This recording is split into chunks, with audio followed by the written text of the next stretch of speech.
Puji Tuhan, selamat malam wanita Deborah, ibu-ibu yang dikasihi oleh Tuhan Yesus Kristus. Kembali kita akan mendengarkan renungan malam ini. Seperti biasa, hari Senin kita sudah seharian bekerja dan saatnya kita akan merenungkan firman. Mari kita berdoa. Terima kasih Tuhan buat kebaikan-Mu yang sudah menjaga, melindungi, memimpin, menolong, menopang, menghibur kami, sehingga sampai malam ini kami ada sebagaimana kami ada karena kasih dan kemurahan-Mu. Sebentar kami mau dengar firman-Mu, urapi hamba-Mu, urapi kaum wanita, supaya setiap kami diberkati lewat firman-Mu malam ini. Dalam nama Yesus kami berdoa, amin. Puji Tuhan. Kaum wanita yang dikasihi Tuhan, malam ini saya berikan judul renungan, Iman Menembus Batas. Matius pasal 13, saya akan ajak kaum wanita untuk membuka Alkitabnya. Matius 13 ayat 32, demikian firman Tuhan. Memang biji itu yang paling kecil dari segala jenis benih. Tetapi apabila sudah tumbuh,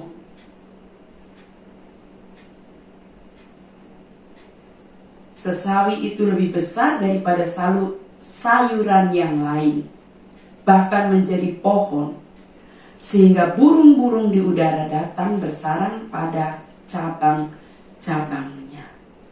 Ibu-ibu yang dikasihi oleh Tuhan Yesus Kristus, ada kalanya kita rindu melakukan sesuatu, menyelesaikan sesuatu, masalah, persoalan yang terjadi dalam hidup kita, tapi kita tidak punya daya, tidak punya kemampuan. Nah, di saat seperti itu, satu-satunya yang bisa menyelesaikan adalah Tuhan. Walaupun kita memiliki iman sebesar biji sesawi, firman Tuhan berkata, kita bisa memindahkan gunung. Nah, jadi kalau malam hari ini mungkin ada sesuatu yang menekan hidup kita, tapi kita tetap berharap, tetap berdoa, tetap beribadah kepada Tuhan. Itu artinya kaum wanita memiliki iman.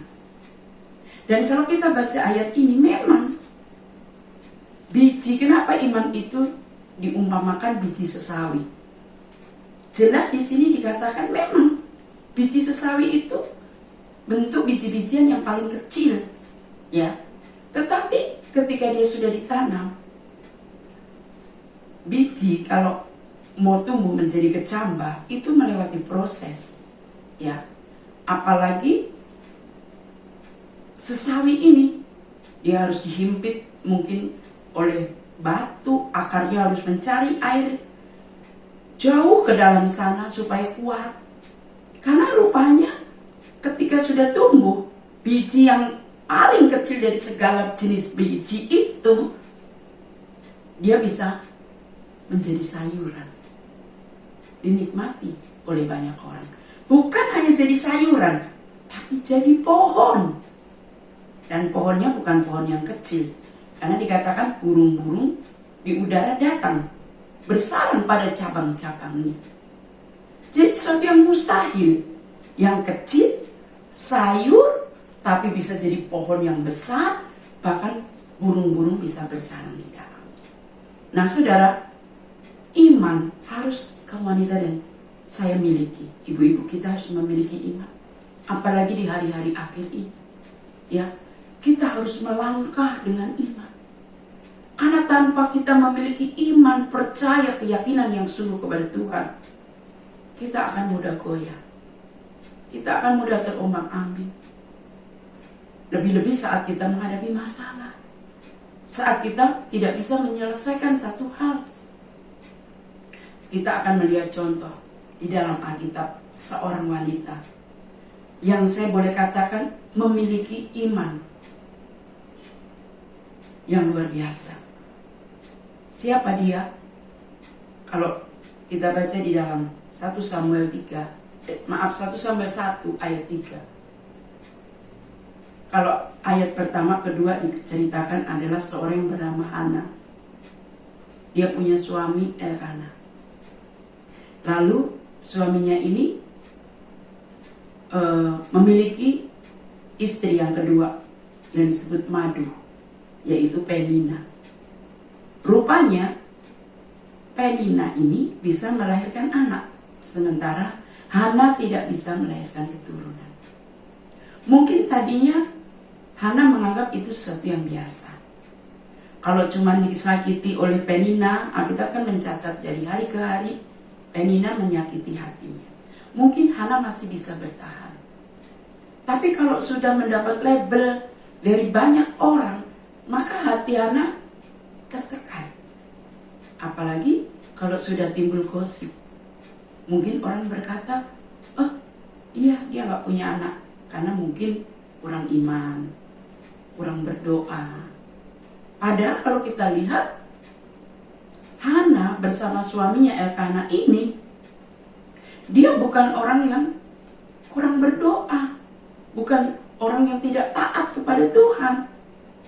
1 Samuel 1 ayat 3. Orang itu, yaitu Hana bersama suaminya, dari tahun ke tahun pergi meninggalkan kotanya untuk sujud menyembah dan mempersembahkan korban kepada Tuhan semesta alam di Silo. Saudara, untuk mewujudkan kasih, cinta, ketulusan imannya kepada Tuhan, itu tidak mudah. Mereka harus meninggalkan kotanya untuk pergi ke Silo. Karena saat itu rumah Tuhan ada di Silo. Lalu mereka membawa korban persembahan. Dan itu dilakukan bukan sekali. Dari tahun ke tahun Alkitab mencatat. Berarti Hana bukan orang yang gak berbakti, bukan orang yang gak beribadah pada Tuhan. Tetapi, saudara, dia dari tahun ke tahun ada yang disimpan dalam hatinya. Ada masalah. Karena selain dia dihina oleh madunya, label bahwa tidak punya anak itu adalah satu aib. Ya, walaupun suaminya Elkana sendiri, kalau saudara baca, engkau berharga bagiku, engkau lebih berharga dari 10 anak laki-laki. Artinya Elkana ini mengasihi Hana. Jadi dia seorang wanita yang sebetulnya secara kasat mata yang bahagia. Dia punya suami. Arti nama Hana itu sendiri juga anugerah, sesuatu yang cantik. Ya, Hana itu berarti beautiful, cantik. Ya. Sehingga gak salah ya kalau suaminya juga mengasihi dia walaupun dia tidak punya anak. Cantik bukan hanya luarnya, tapi hatinya. Karena dia seorang yang taat beribadah pada Tuhan. Tapi saudara, ketika hanya dia yang merasakan bahwa ada yang kurang dalam hidupnya, dan dia tidak bisa berusaha dengan apapun, berusaha untuk mendapat anak ini tidak dapat, apa yang dia lakukan? Kalau kita baca ayat yang ke-9 dari 1 Samuel 3, pada suatu kali setelah mereka habis makan dan minum di Silo, berdirilah Hana, sedang Imam Eli duduk di kursi dekat tiang pintu bait suci Tuhan. Pada suatu kali, kalau biasanya Hana pergi ke rumah Tuhan, menyembah, membawa korban persembahan, pulang. Gitu terus menerus. Kali ini dia membutuhkan satu mujizat yang dari Tuhan. Apa yang dilakukan? Alkitab tidak dicatat apakah suaminya dan Penina udah pulang duluan. Yang pasti Hana menyempatkan diri waktu karena dia beriman untuk berdoa. Di sini dikatakan bahwa pada suatu kali dia sendiri berdoa, hanya disaksikan oleh Imam Eli. Dan rupanya dalam doanya itu dia menangis terseduh-seduh. Hana menangis dengan terseduh-seduh sehingga Imam Eli bertanya-tanya, kenapa ini Hana? Kok mabuk di rumah Tuhan? Kalau saudara baca dalam ayat yang ke-12, Imam Eli mengamati lalu bertanya, kamu mabuk ya? Kalau ayat yang ke-13 itu mungkin kalau sekarang saya singkat seperti itu. Nah, lalu bilang, berhentilah kamu dari mabuk. Coba bayangkan saudara, imam yang adalah penjaga rumah Tuhan, dia tidak tahu kesusahan Hana. Sampai-sampai Hana yang berdoa kepada Tuhan itu dibilang, kamu mabuk ya, berhentilah dari mabuk. Coba saudara simak ayat yang ke-14. Bahkan Imam Eli bilang, berhenti dari mabuk. Tapi ayat 15, Hana tidak berhenti. Dia tetap berdoa, dia tetap menyembah kepada Tuhan. Bahkan di dalam doanya, ayatnya yang ke-11, Hana bernasar, kalau nanti saya punya anak laki-laki, anak saya ini akan saya persembahkan kepada Tuhan seumur hidupnya. Saudara, itu yang disebut iman. Dan ternyata iman bisa menembus batas akal budi kita. 1 tahun kemudian Alkitab mencatat Hana mengandung, melahirkan seorang anak laki-laki, diberi nama Samuel. Dan akhirnya dia diserahkan di rumah Tuhan. Dan dia menjadi nabi pertama Israel. Bukan hanya anak laki-laki, tapi seorang yang dipakai dan diurapi Tuhan, lahir dari perut ibu Hana yang tadinya tidak mungkin dia punya anak. Jadi kaum wanita, apa yang saudara anggap mustahil? Mungkin saudara punya pergumulan yang sepertinya nggak mungkin kita bisa menyelesaikan, bisa mendapatkan, bisa kesembuhan. Tetapi saat kita punya iman, walaupun sebesar biji sesami, iman itu dapat memindahkan gunung. Kata firman Tuhan,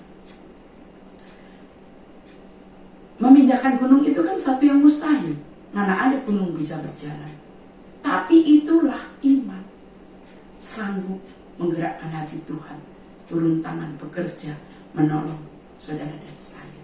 Jadi kaum wanita, ada bagian dalam hidup kita yang tidak mampu kita lakukan, tapi Tuhan sanggup melakukan itu untuk saudara dan saya.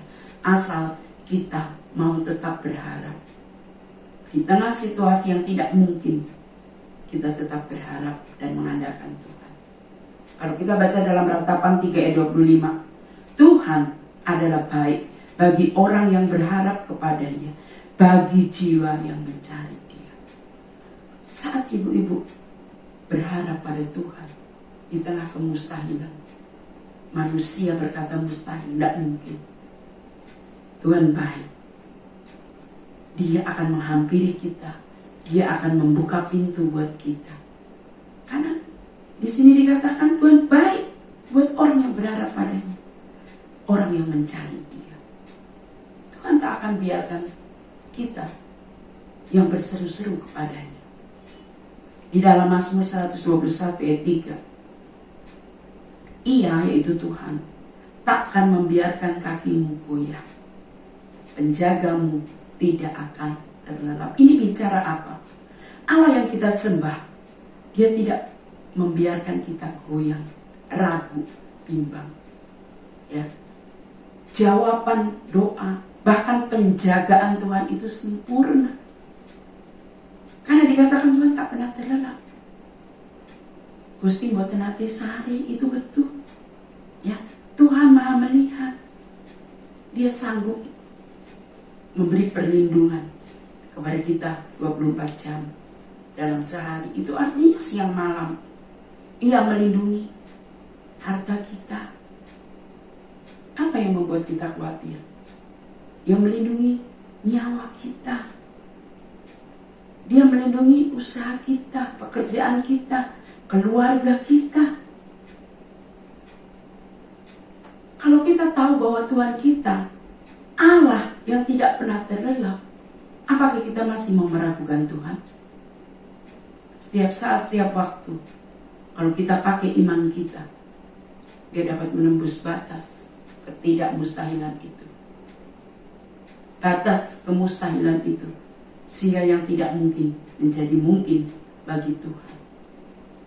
Bukankah setiap berdoa berkat selalu, coba saya kutip di dalam Bilangan 6 ayat 24 ya, Tuhan memberkati engkau dan melindungi engkau.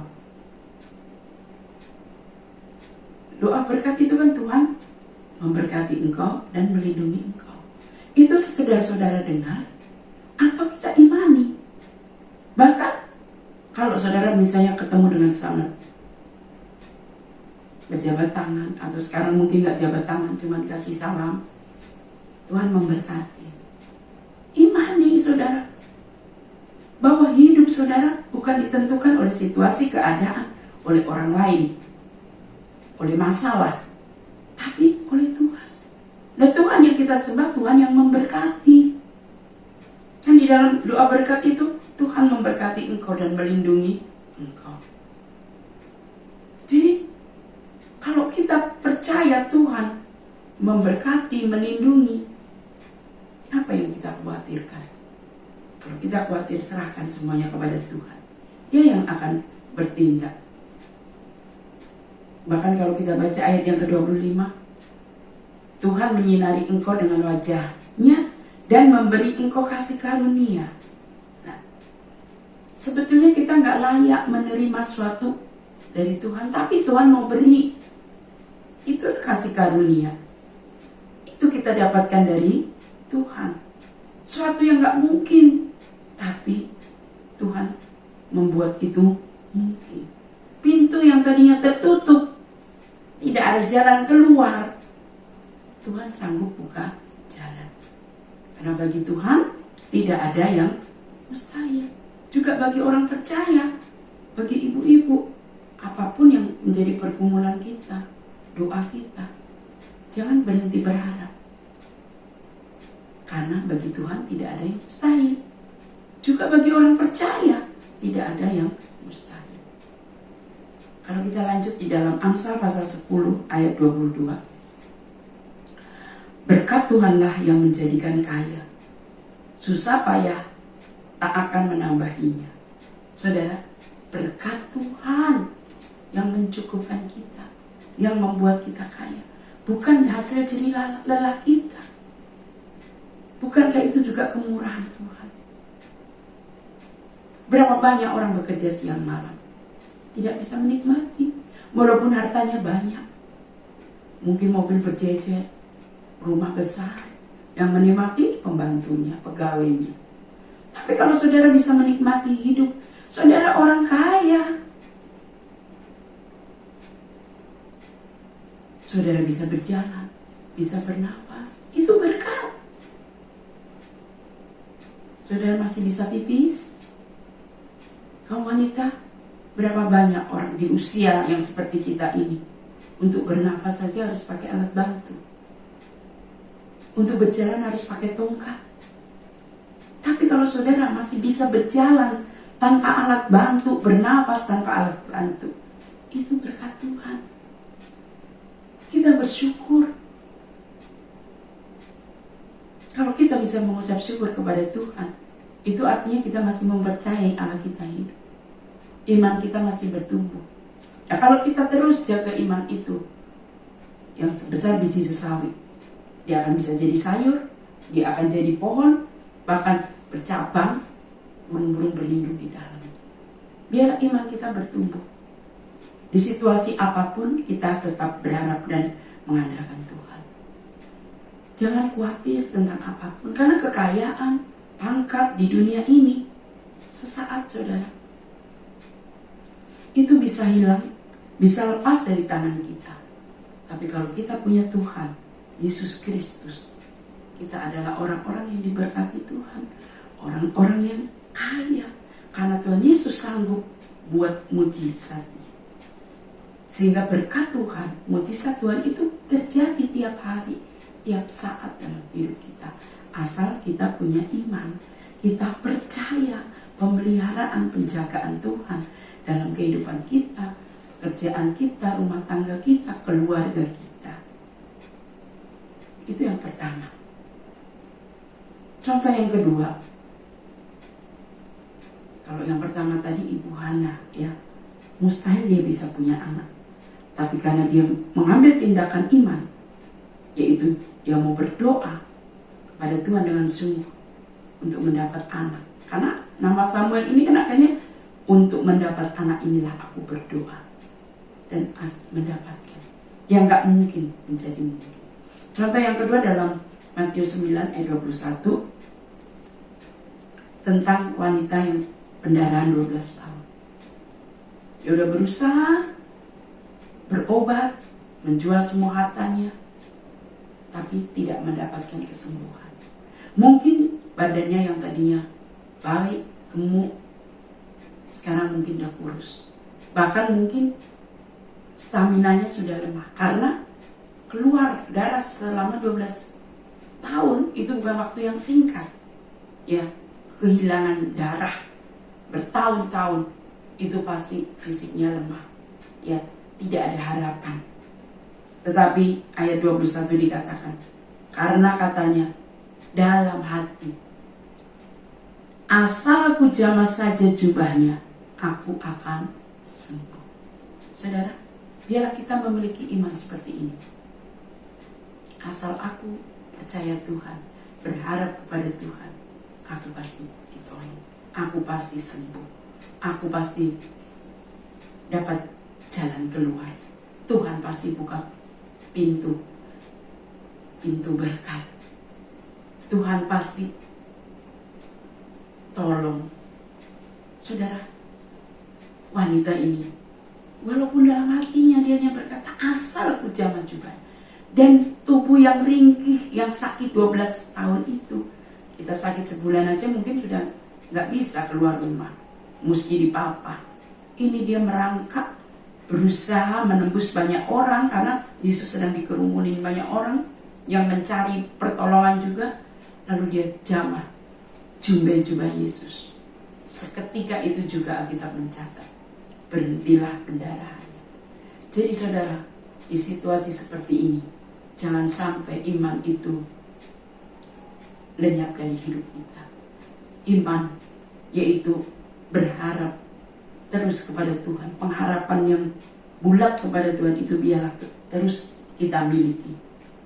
Kalau saya kutip sedikit di dalam Matius 17 ayat 20 bagian B. Sesungguhnya sekiranya kamu mempunyai iman sebesar biji sesawi saja, kamu dapat berkata kepada gunung ini pindah dari tempat ini ke sana, maka gunung ini akan pindah dan takkan ada yang mustahil bagimu. Jadi apa yang mustahil, yang gak mungkin, itu jadi mungkin kalau kita percaya kepada kuasa nama Tuhan Yesus Kristus. Bahkan di dalam Lukas 17 ayat 6 hal yang sama, tapi di sini beda ya. Kamu dapat berkata kepada pohon ara ini, terbantunlah engkau dan tertanamlah di dalam laut, dan ia akan taat kepadamu.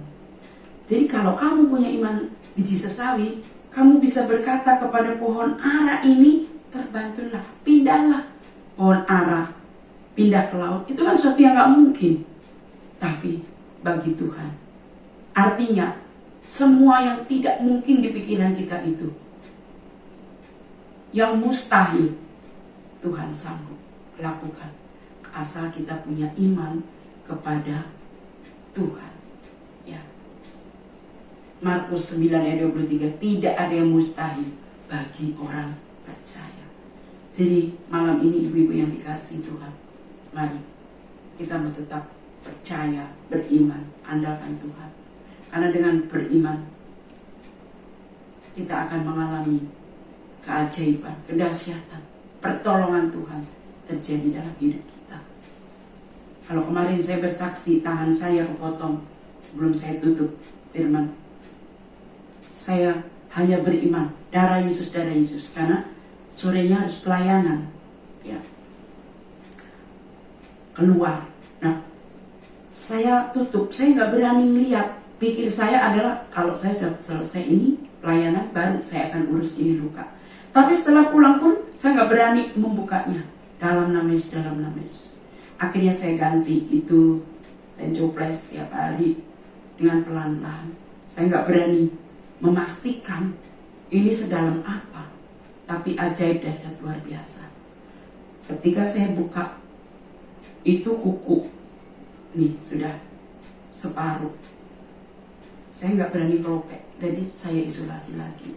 Karena, wah, kalau tertarik dagingnya kan pasti sakit. Tapi ajaib. Beberapa hari kemudian, ini benar-benar kuku itu lepas. Dan dagingnya nggak ada yang kena, saudara. Padahal daging, mungkin nggak kuku kepotong lalu berhenti di kuku aja, dagingnya enggak. Itulah kalau kita punya iman kepada Tuhan. Sungguh, karena memang saya takut dijahit, sudah pernah dijahit jarinya. Iman itu akan bekerja saat kita benar-benar pasrah total. Pokoknya saya nggak bergantung kepada yang lain, semuanya. Sudah nggak ada yang bisa saya harapkan, hanya Tuhan yang bisa. Itulah iman. Nah, mari kaum wanita, kita memiliki iman seperti itu. Tidak berharap pada yang lain-lain, hanya kepada Tuhan. Maka kita akan mengalami iman yang menembus batas kemustahilan itu. Mari kita berdoa. Terima kasih Tuhan buat kebaikan-Mu. Kalau malam ini kami sudah dengar firman-Mu, tanamkan firman-Mu dalam hati kami. Ajar kami untuk terus memiliki iman. Di tengah-tengah situasi yang kurang baik hari-hari ini, biarlah kami tetap memandang Tuhan. Bahwa sesungguhnya Tuhan sanggup menjaga, memelihara, melindungi, memberkati, bahkan menjawab setiap doa-doa kami. Apa yang mustahil bagi pikiran kami, bagi Tuhan tak ada yang mustahil. Juga bagi orang percaya, saat kami mengandalkan Tuhan, percaya kepada Tuhan, bagi kami orang percaya pun tak ada yang mustahil. Karena Tuhan, Allah yang besar, dahsyat luar biasa, turun tangan menolong kami. Berkati seluruh kaum wanita dalam pekerjaannya, dalam keseharian mengurus keluarga, rumah tangga. Berikan kami semua kemampuan, kesanggupan. Dan biarlah mujizat Allah terus terjadi dalam hidup kami. Dalam nama Tuhan Yesus Kristus, kami berdoa mengucap syukur. Amin.